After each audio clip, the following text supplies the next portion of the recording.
Hello, dear friends. Welcome to this program, our moments with God and our moments with the world around, with nature around, and the longing that we may have for God, as St. Augustine famously said, that this nature, and he said, of course, our hearts, you have made our hearts for yourselves, O Lord, and our hearts are restless until they rest in thee. As you see, I often quote this because I am very deeply touched by these words and wish that I could have that desire in me, an inborn desire for me to be united with the Lord and my heart to be restless for the Lord. And this is also my attempt through these videos. And if you like the video, you may please share it with others. Thank you. Today, as you see, I am not again in the forest, but I am here in front of the field which is just been plowed, ready to be sown. I don't know what the farmer is going to sow there. I think he's going to sow wheat here. And in the middle of the wheat, as also I see in India and elsewhere, there is always these yellow flowers coming. Wheat does not have yellow flowers, but there are plants which yellow flowers that suddenly spring up in the middle of wheat. Have you noticed that? Yes, that is because they are plants of mustard.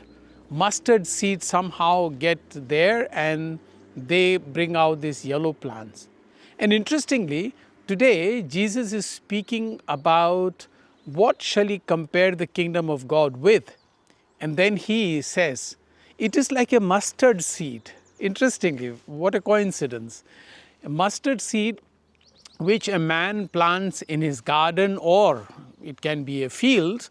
I have seen here fields full of mustard plants, and whole field looks yellow.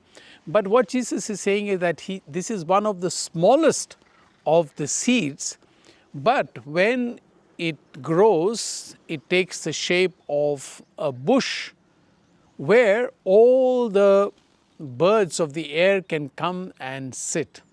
Very interesting comparison that Jesus makes. See, first of all, we must remember that Jesus was obsessed with the idea of the kingdom of God because this is what he came to establish.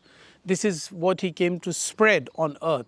And he was very conscious and obsessed with the idea of somehow letting people know what the kingdom of God is. So he compares it with different kinds of things. But today, first of all, he compares it with the mustard seed, that though this is the smallest of the seeds, so the kingdom of God need not be a kingdom like many of the kings had, very grand and with all kinds of gold and silver and grandeur.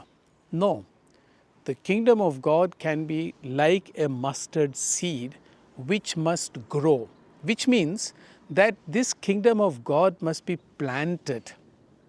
Like the seed is planted in the ground, kingdom of God has to be planted in our hearts and in the hearts of many people, so that when it is planted, then it can grow. And it can grow into a big bush. What does that? Two things it means. One thing is that it can start very small. It can start with you. It can start with the humblest, the poorest. The disciples were, most of them, fishermen. There were also others, but most of them were fishermen. They were ordinary folks. But it is through them that the gospel is being spread to the rest of the world, and it is being planted in the rest of the world. That is one thing about the small seed that Jesus is talking about. The second thing is that this plant, which grows and becomes a bush, all the birds of the air can come and sit on it. What does that mean? It means that the kingdom of God, though small, it is not meant for itself. It invites people from all over the universe to enjoy its presence and to be influenced by its presence.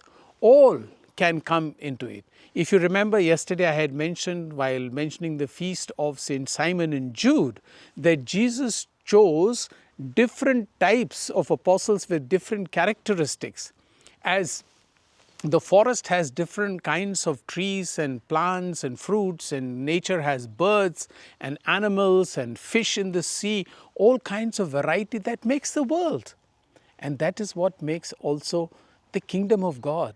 In the kingdom of God, everybody is welcome. There is no poor or rich. There is no male or female. There is no big and small. There are no differences there. Everybody is welcome. That makes it kingdom of God, where everybody enjoys God's love and mercy. I am sure you too are interested, first of all, in taking this kingdom of God within yourself, and from within yourself let it grow like a plant, where you may invite all the people to be your friends, to be in your company, and you be in their company. And if you like the video, you may please share it with others. Thank you.